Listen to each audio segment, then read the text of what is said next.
Welcome everyone. आज मैं जो कहानी आपको सुनाने वाला हूँ वो थोड़ी अलग है। आप सब ने शायद बटरफ्लाई इफेक्ट के बारे में ज़रूर सुना होगा। It's a theory which states that एक छोटे से इवेंट की वजह से फ्यूचर के मेजर इवेंट्स अपना पास्ट डिसाइड करते हैं। हम सब आज अपनी लाइफ में जिस भी पॉइंट पर हैं, it's because of all the decisions that we took in our past. आज की कहानी वो इवेंट्स बताएगी जिससे मैं एग्जॉस्टिज्म की लाइन में आया, how it all started. And also this was the demand of my subscribers. मैंने अपने इंस्टाग्राम पर एक वोटिंग पोल रखा था और इसी स्टोरी को सबसे ज्यादा वोट मिले। You can directly connect with me through my insta account. All of the links are given in the description. तो चलिए आज मैं आपको हेल वॉकर की ओरिजिन स्टोरी सुनाता हूँ, ठीक वैसे जैसे मिस्टर वॉकर सुनाना चाहते हैं। Let's Hunt the haunted. मेरा नाम रुद्र आयुष व्यास है और ये बात आज से लगभग 8 साल पहले की है। तब लोग मुझे आयुष कहकर बुलाते थे। ये घटना मेरे कॉलेज के दिनों की है, तो मैं शुरू से शुरुआत करता हूँ और इस कहानी के बाकी किरदारों से आपको रूबरू करवाता हूँ। हर बच्चे के बहुत से सपने होते हैं उसके कॉलेज को लेकर और हम सब बहुत एक्साइटेड रहते हैं अपने फर्स्ट डे के लिए। मैं भी था। जब मैं कॉलेज गया तब मैं 15 साल का था और मुझे एक स्कॉलरशिप मिली थी। तो मेरा पूरा फोकस स्टडीज पर था। मैं नहीं चाहता था स्कॉलरशिप कैंसिल हो जाए, तो मैंने अपनी फर्स्ट क्लास को भी बहुत सीरियसली लिया था। पहली क्लास थी introduction to electrical and electronics engineering और मैंने उसमें भी एक क्वेश्चन पूछ लिया। I said, sir, why do we call it a generator? Because according to its definition it only converts the mechanical energy into electrical energy. It's not generating it, it's just a conversion. और मेरी बुरी किस्मत, professor को इस question का answer नहीं पता था और उन्होंने इस बात को अपने ईगो पर ले लिया। और यहाँ से शुरू हुआ मेरे कॉलेज लाइफ में टीचर्स का एक्चुअल टॉर्चर, रैगिंग और एक स्पेशल इंसल्ट कि मुझे ये इंजीनियरिंग छोड़ देनी चाहिए। क्योंकि मैं कभी स्कूल नहीं गया था और ना ही मेरा कोई दोस्त था, तो कॉलेज ही वो जगह थी जहां मैंने लोगों से इंटरेक्ट किया था। इन सब इंसिडेंट्स के चलते मैं सबसे अलग रहने लग गया। क्लास का एक वियर्ड सा लड़का जिसका कोई दोस्त नहीं था, और होगा भी क्यों। I was the youngest kid in the class जिसे सिर्फ बुक्स पढ़ना आता था। टीचर्स की कॉन्स्टेंट इंसल्ट के बाद मैं सच में ये मानने लग गया था कि शायद मैं इंजीनियरिंग के लिए बना ही नहीं हूँ और मुझे इसे छोड़ देना चाहिए। लेकिन मुझे क्या पता था, टीचर से मेरे ये इशू मेरे सामने ऐसे सवाल खड़े कर देंगे जिनके जवाब मुझे किसी और दुनिया में ले जाएंगे। खैर, मेरी इस कश्मकश के दरमियान एक लड़का मेरे पास आया जो पिछले कुछ महीनों से मेरा दिमाग खा रहा था। वो चाहता था कि मैं उसके साथ एक हाईटेक प्रोजेक्ट पे वर्क करूं। यहाँ मैं इंजीनियरिंग छोड़ने का सोच रहा था और ये इंसान मेरे साथ हाईटेक प्रोजेक्ट पे वर्क करना चाहता था। किस्मत भी कमाल करती है। मैंने सोचना छोड़ के उसे हाँ कह दिया और इस तरह मेरा कनेक्शन इस कहानी के दूसरे किरदार अर्पित से जुड़ गया। अर्पित के साथ काम करके मुझे पता चला कि इंजीनियरिंग किताबों से ज़्यादा टेक्नोलॉजी पर वर्क करके सीखी जाती है। जो टैलेंट मुझे खुद में नहीं दिखा था वो अर्पित को दिखा और उसकी वजह से मुझे मेरा एक्चुअल पोटेंशियल रियलाइज हुआ। मैं एक के बाद एक इनोवेटिव आइडियाज टेक्नोलॉजी के फील्ड में लाता रहा, जिसमें से कुछ पेटेंट के लिए गए, और अर्पित वो हर प्रोजेक्ट पर मेरे साथ ब्लाइंड फेथ रखकर वर्क करने लगा। अब हमें किसी ऐसे की ज़रूरत थी जो हार्डवेयर पर काम कर सके, बिकॉज मैं अपना पूरा टाइम सर्किट्स पर वर्क करना चाहता था। तभी मुझसे टकराया रोहन का फिलहाल ब्रेकअप हुआ था। वो अपने देवदास वाले फेज में था। खैर, रोहन को हर दूसरी लड़की से सच्चा वाला प्यार हो जाता था। रोहन के आने के साथ ही हमारी टीम कंप्लीट हो गई। फर्स्ट ईयर निकला और हम सेकंड ईयर में आए। लेकिन सेकंड ईयर में आने के साथ ही मैं अब पहले वाला आयुष नहीं रहा था। कॉलेज के टॉर्चर के बाद I became very aggressive, abusive and a rowdy kind of guy. अभी इस कहानी का आखिरी किरदार आना बाकी है, जिसकी वजह से बनी ये कहानी है। हमारी क्लास में एक नया स्टूडेंट ऐड हुआ। ऐसा सुनने में आया, एक लड़की जो पहले किसी और कॉलेज में थी, बट वो कॉलेज बंद होने से उसका ट्रांसफर हमारे कॉलेज में हुआ। क्लास में अटेंडेंस के टाइम मैंने उसका नाम पहली बार सुना। सर ने कहा, रोल नंबर 70, रोल नंबर 70। लेकिन किसी की आवाज नहीं आई क्योंकि वो एब्सेंट थी फर्स्ट डे पर ही। फिर सर ने उसका नाम लिया, miss Shivalika, the new student, are you there? पता नहीं उसके नाम में ऐसा क्या था कि मेरा पूरा ध्यान इस नाम के ऊपर चला गया और मेरे एक्सप्रेशंस चेंज हो गए। जब अर्पित ने मेरी तरफ देखा तो मैंने बात घुमाने के लिए कह दिया, यार ये कैसा प्राचीन सभ्यता वाला नाम है, और ये सुनकर सब हंसने लगे। खैर, मैं शिवालिका के बारे में ज़्यादा सोचता उससे पहले हमारे सर पर एक बोझ आ गया। New guidelines for projects. Teams 4 members की कंपलसरी हो गई। मुझे इससे काफ़ी ज़्यादा चिढ़ हुई क्योंकि हम 3 लोगों की टीम बिल्कुल परफेक्ट थी और मुझे ज़्यादा ह्यूमन इंटरेक्शन नहीं करना था। अर्पित और रोहन मेरे साथ काफ़ी प्रोजेक्ट्स पर काम कर चुके थे, तो वो मेरे आइडियाज़ पर ब्लाइंडली वर्क करते थे, no debates, because when I am inventing something I am never wrong. लेकिन अब ये चौथा बंदा कहाँ से लाऊं, और ये सोचते सोचते एक हफ्ता निकल गया। लेकिन उसके बाद सब बदल गया। उस दिन फ्राइडे था, हमारा ब्रेक चल रहा था। मैं एक बेंच पर बैठा था और मेरे पैर डेस्क पर थे। कॉलेज के दो ग्रुप्स के बीच में लड़ाई हो गई थी और मैं उसे सॉर्ट करवा रहा था। वो लोग अपना पॉइंट एक्सप्लेन कर रहे थे और मैं बोर हो रहा था। तो मैंने खिड़की से बाहर देखा। अभी थोड़ी देर पहले तो बहुत तेज धूप थी, लेकिन पता नहीं क्यों अब अचानक से गहरे काले बादल आ चुके हैं और तभी जोर से बिजली कड़की।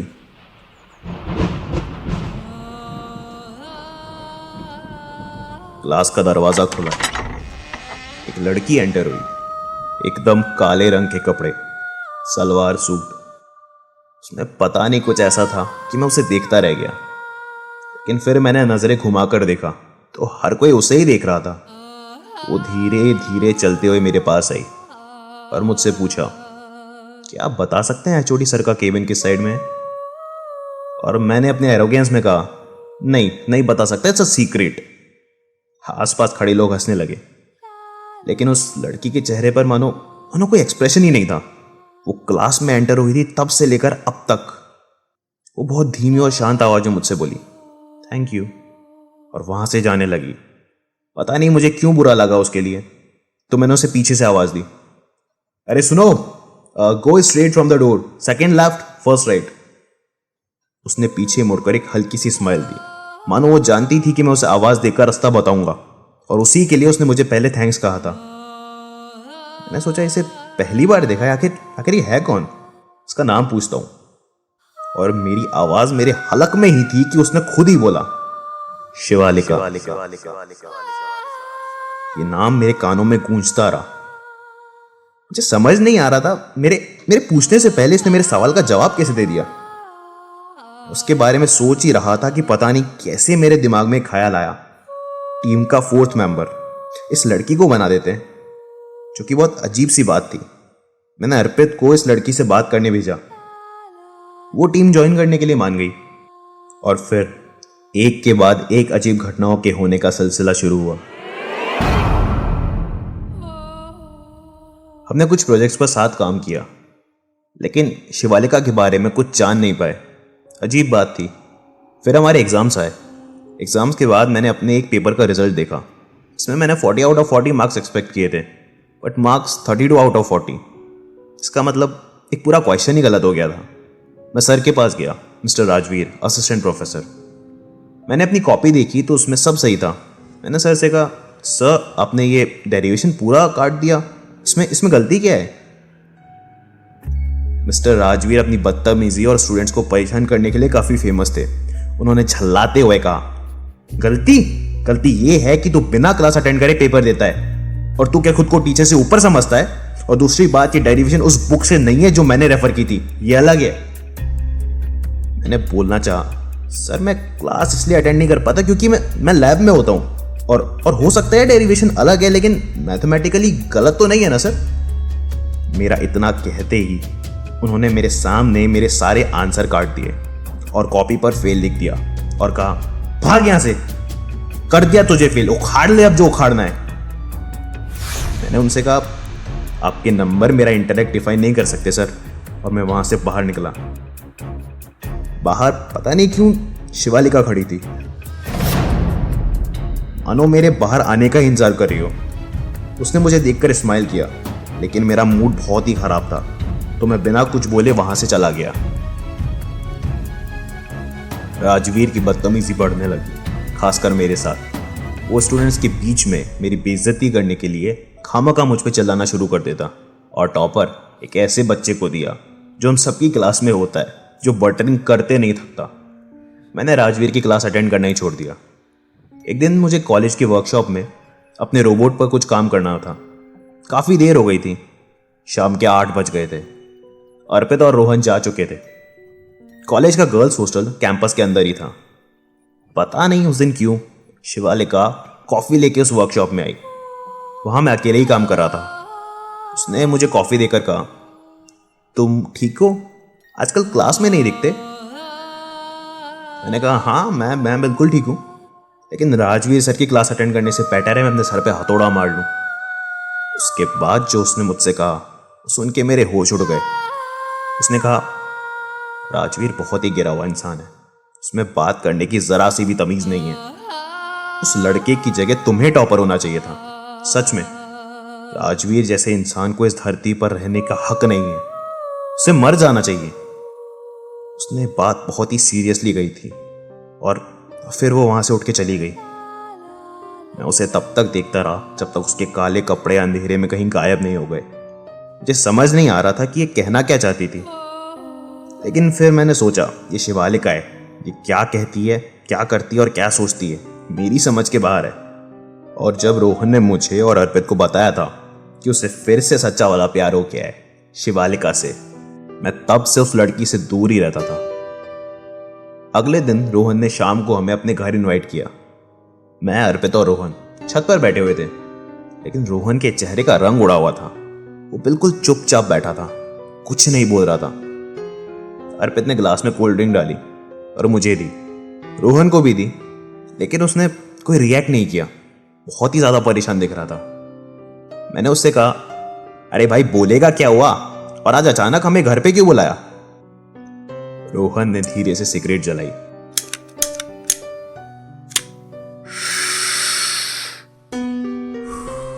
और बोला मैं आज सुबह जल्दी कॉलेज पहुंच गया था। फैकल्टी केबिन्स के पास से जा रहा था, तभी राजवीर के केबिन से आवाज आई, क्या डाउ, बाहर निकल यहां से और दोबारा अपनी मनहूस शक्ल मुझे मत दिखाना। तेरी हिम्मत कैसी है मुझे ऐसा बोलने की? ये सुन के मैं सर के केबिन की तरफ गया और देखा कि केबिन से शिवालिका बाहर आ रही थी। मैंने उससे हाय कहा और पूछना चाहा कि क्या हुआ है, तो वो मुझे अनदेखा करके चली गई, मानो किसी बेहोशी में हो। मैंने अंदर जाके देखा तो राजवीर सर पसीने में नहाए हुए थे और अपने केबिन में चक्कर लगा रहे थे। मैंने उनसे पूछा सर क्या बात है, आप काफी परेशान दिख रहे हैं, क्या हुआ? तो वो बोले ये लड़की कमीनी समझती क्या है अपने आप को?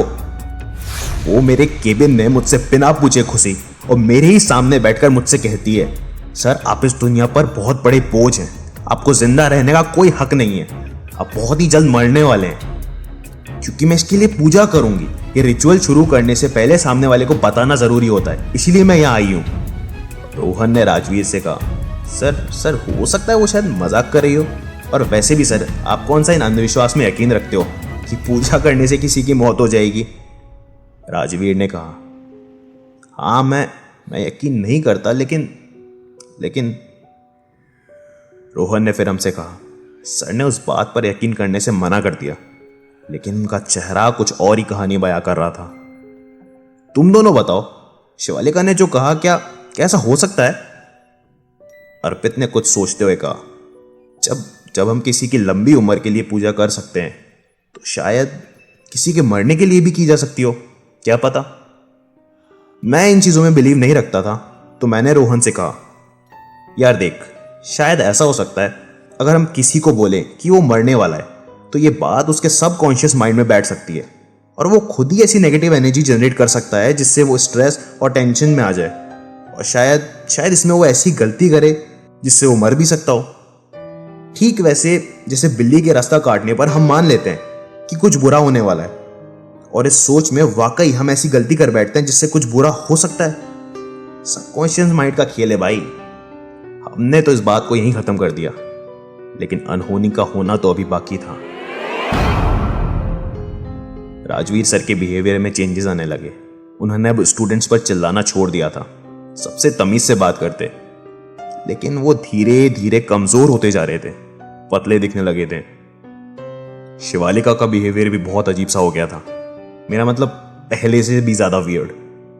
वो किसी से बात नहीं करती, सबसे अलग बैठी रहती, उसके होठ हमेशा हिलते रहते जैसे धीमी आवाज में लगातार कुछ बोल रही हो। रोहन उससे बात करे बिना रह नहीं सकता था, तो वो एक दिन उसकी डेस्क पर गया और उसने जो देखा वो देखकर रोहन वहीं जम के खड़ा हो गया। उसने देखा शिवालिका की डेस्क पर राजवीर सर की एक फोटो पड़ी थी और शिवालिका उसे देखकर कुछ मंत्र सा पढ़े जा रही थी। तभी उसने एक कटर से अपनी उंगली काटी और निकले हुए खून से फोटो पर एक क्रॉस का निशान बना दिया। ये देखकर रोहन बहुत ज्यादा घबरा गया और भागते हुए राजवीर सर के केबिन पर उन्हें सब पता नहीं गया। लेकिन उसने वहां जाके देखा तो राजवीर अपनी कुर्सी पर शांति से आंख बंद करके बैठे हुए थे। उसने आवाज लगाई, राजवीर सर, पर उन्होंने कोई रिस्पॉन्स नहीं दिया। वो डरते डरते उनके पास गया और उनका कंधा हिलाया। अभी वो अचानक झल्लाते हुए उठे। उनका दिल बहुत तेज धड़क रहा था, वो बौखला गए थे। उन्होंने अपनी टेबल पर रखा पानी का ग्लास उठाया और पानी पीकर शांत होते हुए रोहन से बोले, वो मैं कल रात को सो नहीं पाया था बिल्कुल भी, इसलिए जरा आंख लग गई। रोहन ने पूछा, लेकिन सर आप इतने घबराए हुए क्यों थे? तब राजवीर ने बताया, मैं कल रात को थोड़ी खुली हवा लेने के लिए जब अपनी बालकनी में गया तो मैंने देखा मेरे घर के सामने वाले गार्डन के बीचों बीच एक लड़की खड़ी थी और वो मेरे घर की तरफ लगातार बिना पल के झपकाए एकटक घूरे जा रही थी। वो शिवालिका थी और मेरे देखते देखते वो अंधेरे में कहीं गायब सी हो गई। रोहन ने सोचा कि वो फोटो वाली बात अगर राजवीर को बताएगा तो वो और ज्यादा परेशान हो जाएंगे, इसलिए वो चुप ही रहा। राजवीर ने हॉस्पिटल की कुछ रिपोर्ट्स उठाकर रोहन को दी और कहा, मैंने आज सुबह ही अपना चेकअप करवाया, सारी रिपोर्ट सही है। उस लड़की की पूजा का मुझ पर कोई असर नहीं हुआ। रोहन ने कहा, सर चेकअप? लेकिन आप तो कह रहे थे आप इन चीजों को मानते ही नहीं है। ये सुनकर राजवीर वहां से उठ के चले गए। अगली सुबह आसमान में काले बादल छाए हुए थे, सर्द हवाएं चल रही थी और साथ ही घना कोहरा। मैं कॉलेज थोड़ा जल्दी पहुंच गया था। कॉलेज के गेट में एंटर होने के बाद मुझे ऐसा लगा कि एक परछाई कोहरे में से मेरे पास आ रही है। जब वो काफ़ी नज़दीक आ गई तब मुझे समझ आया वो शिवालिका थी, जो हमेशा गहरे काले रंग के कपड़े पहनती थी। आज उसने एकदम सफ़ेद कपड़े पहने थे, बिल्कुल उस कोहरे जैसे, और आज वो अलग दिख रही थी, और भी ज़्यादा खूबसूरत, और साथ ही एक अलग सी चमक और खुशी थी उसके चेहरे पे। उसने हंसते हुए मुझसे कहा, अब से तो तुम क्लास आओगे ना? मैं इस बात का जवाब देता उससे पहले ही उसने आगे कहा, और हाँ, अपने फ़ोन की बैटरी ज़रूर चेक कर लेना। मैंने अपना फ़ोन निकालते हुए कहा, मेरे फ़ोन की बैटरी? और तभी मेरा फ़ोन बजा। अर्पित का कॉल था। मैंने कॉल उठाया तो उधर से अर्पित की घबराती हुई आवाज़ आई, भाई भाई किधर है तू? सुन, जल्दी से एमजी हॉस्पिटल आ जा, राजवीर सर का एक्सीडेंट हो गया है, रोहन मेरे साथ में ही है। ये सुनते ही मुझे झटका सा लगा। मुझे रोहन की बताई बात याद आ गई, शिवालिका और उसकी पूजा के बारे में। मैंने पलट के शिवालिका की तरफ देखा तो वहां थी ही नहीं, चारों तरफ सिर्फ कोहरा था। मैं भागते हुए एमजी हॉस्पिटल पहुंचा और राजवीर सर के रूम तक गया। अर्पित और रोहन वहीं थे। अर्पित ने बताया, सर अपनी बाइक से कॉलेज आ रहे थे और पता नहीं कैसे उनकी बाइक स्लिप हो गई। उन्हें काफ़ी चोटें आई है। ज़्यादा दर्द की वजह से डॉक्टर ने उन्हें नींद का इंजेक्शन दिया है। रोहन बीच में ही बोल पड़ा, ये सब वो शिवालिका ने किया है। मैंने कहा, नहीं यार, एक्सीडेंट का शिवालिका से क्या लेना देना? और मेरा ये कहते ही ना जाने कौन सी मनहूस घड़ी शुरू हो गई। तभी अचानक रूम की खिड़की का कांच टूट के चकनाचूर हो गया, मानो कोई अंदर आया हो, लेकिन कोई दिख नहीं रहा था। और तभी सर को सांस लेने में दिक्कत होने लगी और अजीब सी आवाजें आने लगी। Give me some new souls to eat.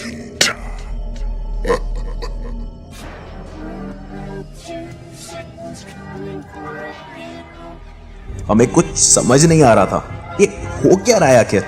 और कमरे में अचानक ठंड बहुत ही ज्यादा बढ़ने लगी। सर सांस नहीं ले पा रहे थे, तो मैंने सोचा डॉक्टर को बुला के लाता हूँ, लेकिन ऐसा लग रहा था मानो हम तीनों जहां खड़े थे वहीं जम गए हों, ना ही हिल पाए और ना ही कुछ बोल पाए। तीनों के बदन बर्फ जैसे ठंडे पड़ गए थे और हमारे सामने राजवीर सर जो बेड पर थे, उनके कानों से खून बहने लगा। रोहन चिल्लाया, कोई बंद करो इस मनहूस आवाज को।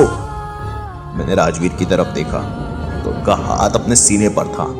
ऐसा लग रहा था कोई उनका दिल अंदर से निचोड़ रहा हो। और हमारे देखते देखते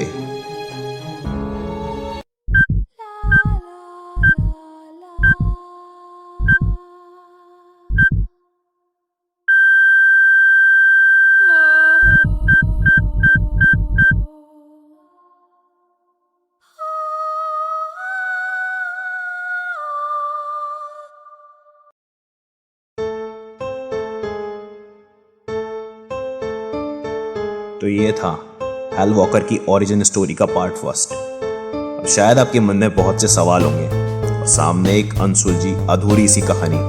इसके आगे की कहानी सुनने के लिए और अपने सवालों के जवाब के लिए आपको मेरे लिए इस वीडियो का टारगेट पूरा करना होगा 50 लाइक्स। 50 लाइक्स पूरे होते ही मैं इसका सेकंड पार्ट अपलोड कर दूंगा। और हाँ, make sure to subscribe to the channel and hit the bell icon for future updates. और कमेंट सेक्शन के थ्रू मुझे बताइए आपको क्या देखना पसंद है, रियल हॉन्टेड लोकेशंस की स्टोरी या हैल वॉकर की खुद की कहानी। I will come back with another video on Sunday. It's Hell Walker signing off for today.